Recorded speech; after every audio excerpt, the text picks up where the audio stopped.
타율 0.068. 이 숫자를 처음 봤을 때 오타라고 생각했다. 소수점 위치가 잘못된 것이 아닌가 싶었다. 그러나 맞다. 김하성의 2026 시즌 현재 타율이 0.068이다. 26경기 출루율 0.171, 장타율 0.068, OPS 0.239. 야구 통계에서 OPS 0.239가 무엇을 의미하는지를 알아야 한다. 메이저리그에서 주전으로 출전할 수 있는 타자의 최소 기준이 OPS 0.650에서 0.700 사이다. 0.239는 그 기준의 3분의 1에도 미치지 못한다.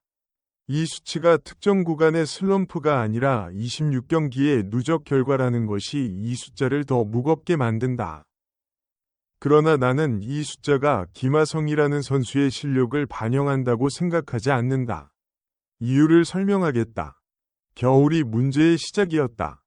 비시즌 한국에서 훈련 중 빙판길에서 넘어졌다. 손가락 수술을 받았다. 타자에게 손가락 부상이 무엇인지를 생각해야 한다. 손은 타자가 배트를 쥐는 도구다. 손가락 하나가 손상되면 그립의 강도와 방향이 달라진다. 배트 헤드의 궤적이 바뀌고 임팩트 포인트가 흔들린다. 타격 메커니즘 전체가 손가락 하나로부터 시작되는 연쇄 반응에 의해 달라진다.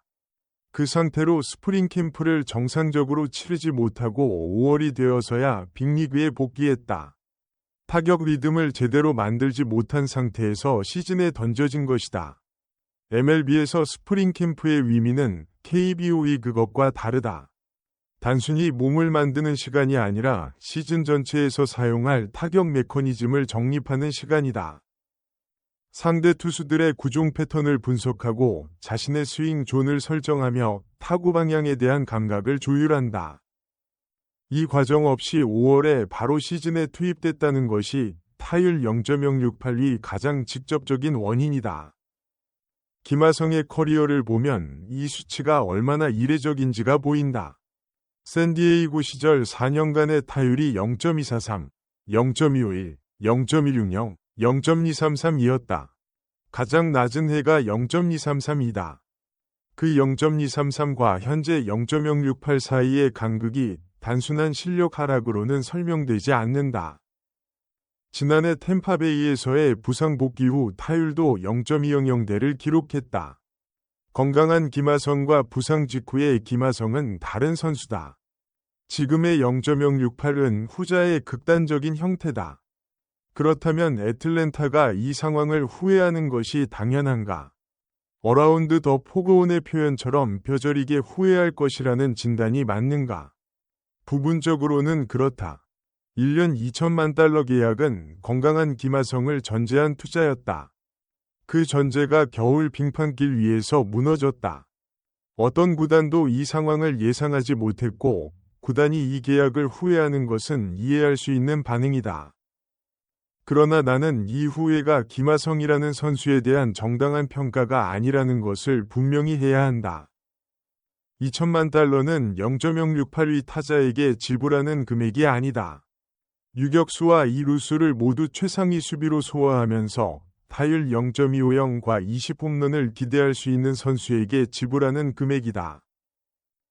그 기대가 현실화되지 못한 이유가 손가락 부상이라는 외부 변수에 있다.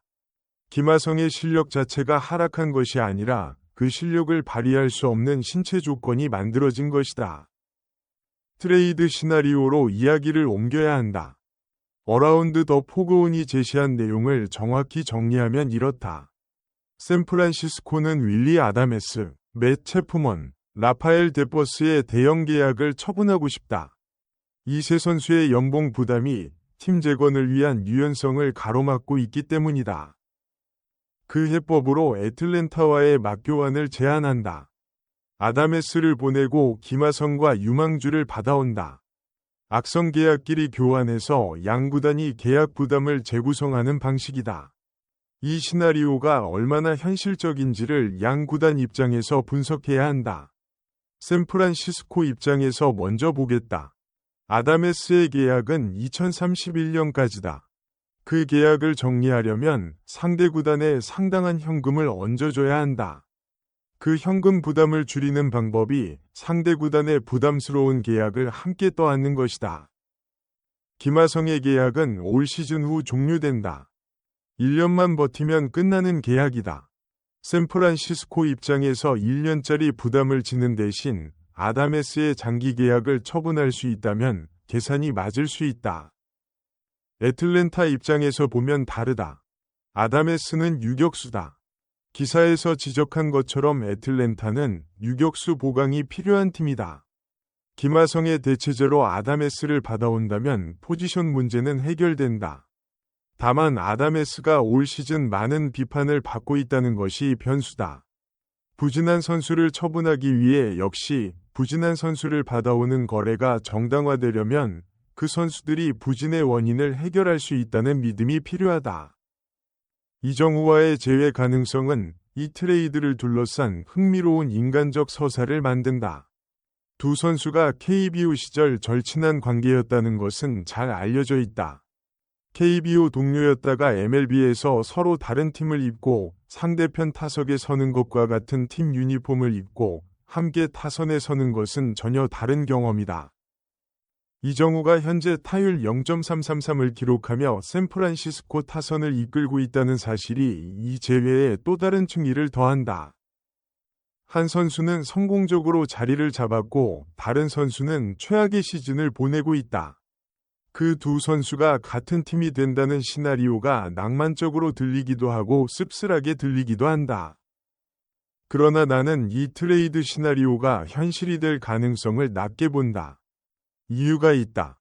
첫 번째, 어라운드 더 포그온의 분석은 가상 시나리오다. 양 구단이 실제로 협상 테이블에 앉았다는 보도가 없다. 팬사이트나 지역 매체의 트레이드 시나리오 분석은 MLB 트레이드 마감 시즌마다 수백 가지가 쏟아지고 그중 실제로 성사되는 것은 극히 일부다. 이등변 삼각형처럼 날카로운 지표의 붕괴 속에서 두 번째, 김하성의 트레이드 가치가 현재 사실상 없다. 타율 0.068, 출루율 0.171위 선수를 받아가기 위해 어떤 구단이 자원을 내놓겠는가? 샌프란시스코가 아담에스를 처분하기 위해 유망주까지 얹어서 김하성을 받아온다는 시나리오가 성립하려면 샌프란시스코가 김하성의 잠재적 반등 가능성을 믿어야 한다. 현재 수치만 보면 그 믿음을 갖기 어렵다. 세 번째, 손가락 부상 후유증이 얼마나 지속될지가 불분명하다. 타자의 손가락 부상은 타격 감각의 회복이 느린 부상 중 하나다. 5월에 복귀해 26경기를 치렀지만 아직도 0.068이라는 것은 손가락의 완전한 회복이 이루어지지 않았거나 타격 리듬 자체가 아직 돌아오지 않았다는 신호다. 그렇다면 김하성에게 남은 것은 무엇인가? 하반기다. 시즌이 아직 절반 이상 남았다. 김하성이 현재의 수치를 뒤집을 수 있는 시간이 있다. 손가락이 완전히 회복되고 타격 리듬을 되찾는 시점이 오면 0.068은 올라갈 것이다.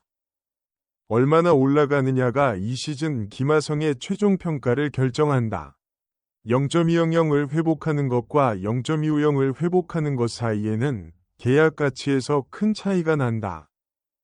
올 시즌 후 FA가 될 수 있는지 아니면 계약 내 옵션을 행사받을 수 있는지가 하반기 성적으로 결정된다.